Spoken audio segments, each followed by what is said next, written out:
में शामिल होने के बाद पंजाब, हरियाणा और दिल्ली के अच्छे खासे हिस्सों को देखने, जांचने पड़तालने के बाद जब मैं घर पहुंचा तो यहाँ पे आके मैंने स्थितियाँ बड़ी विचित्र देखी, जो कि वहाँ पे किसान आंदोलन पंजाब के बहुत बड़े हिस्से में ज़ोर शोर से चल।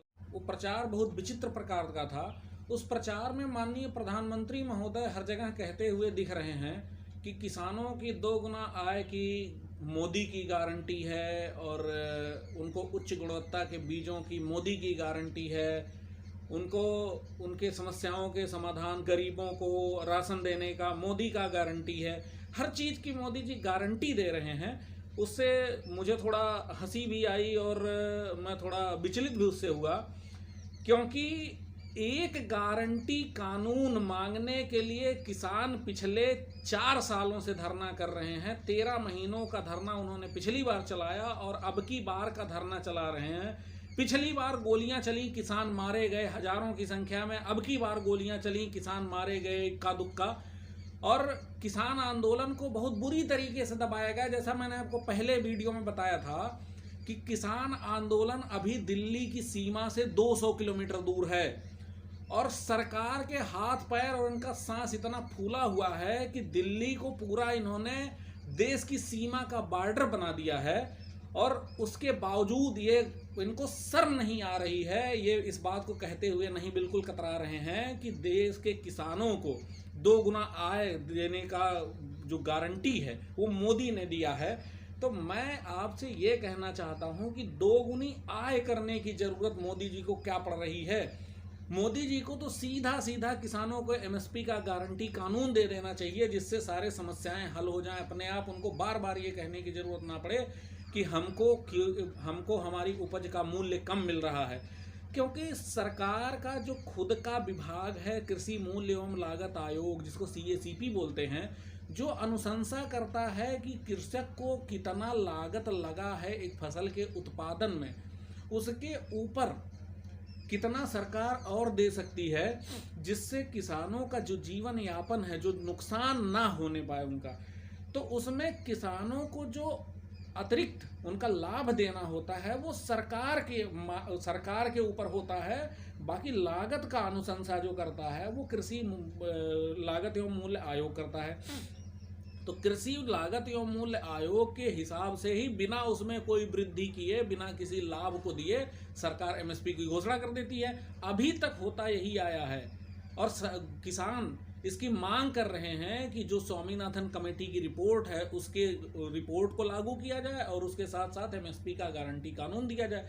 लेकिन मैं यहाँ आके जब ये देखा मैंने प्रचार, तो मैं बहुत हैरान हो गया कि मोदी जी गारंटी दे रहे हैं, हर चीज़ की गारंटी दे रहे हैं। जहां प्रचार देखेंगे मोदी जी गारंटी दे रहे हैं, विकास की गारंटी दे रहे हैं, लोगों को ईंधन की गारंटी दे रहे हैं, सस्ते पेट्रोल की गारंटी दे रहे हैं, सस्ते गैस की गारंटी, एलपीजी सिलेंडर की गारंटी दे रहे हैं। तो मैं थोड़ा सा हैरान इसलिए हुआ कि माननीय प्रधानमंत्री महोदय अपने जो विधि विधान के साथ उनका विवाह हुआ था, उस पत्नी को उसके पत्नी धर्म का गारंटी तो ये दे नहीं पाए, दूसरों को गारंटी बड़े जोर शोर से, पूरे देश को गारंटी ये टीवी पे दे रहे हैं। जो किसान इतने दिनों से आंदोलनरत हैं, वो किसानों को आंदोलन करने की क्या जरूरत है जब मोदी जी गारंटी दे रहे हैं। इसका मतलब दोनों बातों में एक बात झूठ है, या तो इन्होंने लोग जो किसानों की आय है वो 2 गुना कर दिया है, ये बात झूठ है, या फिर इन्होंने किसानों को जो दावा कर रहे हैं कि हम एमएसपी का गारंटी कानून देंगे, वो वाली समस्याएं गलत हैं। दोनों में अंतर तो कहीं ना कहीं बहुत बड़ा अंतर है, जिसकी वजह से सरकार उनको एमएसपी का गारंटी कानून नहीं देना चाहती है। और उसका जो सबसे बड़ा, सबसे प्रत्यक्ष और प्रमाणित उदाहरण है वो ये है कि सरकार ने जो पिछले 9 सालों में आरटीआई के तहत ये खुलासा हुआ है, मेरा खुद का खुलासा नहीं है, आरटीआई के तहत ये खुलासा हुआ है कि लगभग 15 लाख करोड़ रुपया व्यापार जगत का इन्होंने माफ़ कर दिया है, और किसानों को सिर्फ 70,000 करोड़ रुपया देने के लिए तैयार नहीं, जो उनके खुद के मेहनत का पैसा है, जो वो फसल उगाते, उपजाते, काटते हैं, उसको एमएसपी का गारंटी कानून चाहते हैं, उसको सरकार नहीं देना चाहती है। तो मुझे ये समझ में नहीं आता है कि मोदी जी किसानों के हितैषी कैसे हुए।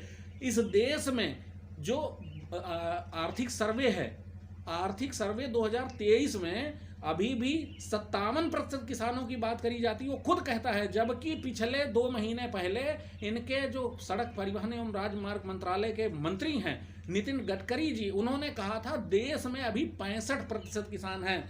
मैं तो आर्थिक सर्वेक्षण की बात कर रहा हूं कि आर्थिक सर्वेक्षण में क्या कहा गया है, तो 65% किसान के हिसाब से अभी भी देश में 100 करोड़ से अधिक किसान हैं और सरकार उनके वाकई में उनको जो उनका वाकई में मजदूरी है, मेहनत का जो पैसा, उसको नहीं देना चाहती है। यहाँ से चोरों डकैतों को भागने के लिए ये सरकार बिल्कुल एकदम जो चाहे वो लेके भाग सकते हैं, जो चाहे वो लेके जा सकते हैं। आप ये समझिए कि एक आरटीआई के तहत खुलासा हुआ है जिसमें आरबीआई ने आंकड़ा दिया है कि पिछले 9 सालों में देश में 64,000 से ज़्यादा साइबर फ्रॉड हुए हैं, जिसमें सरकार को 4,65,000 करोड़ का नुकसान हुआ है। सरकार आज तक उसकी कोई जिम्मेदारी नहीं निभा पाई, सरकार आज तक उसका पता नहीं लगा पाई। सरकार पुलवामा में हमले कहाँ से हुए, आरडीएक्स कहाँ से आया, उसका पता नहीं लगा पाई है। सरकार उद्योगपतियों का माफ कर चुकी है, उसका कोई हिसाब नहीं दे पा रही है। आज तक किसी उद्योगपति ने कहीं भी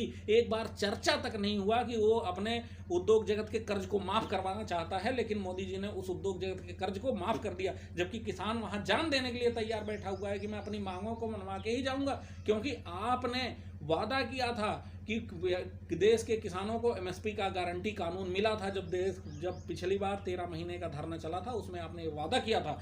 तो एक तरीके से मोदी जी वादा खिलाफी कर रहे हैं और मैं इस चीज़ की भरपूर निंदा करता हूं।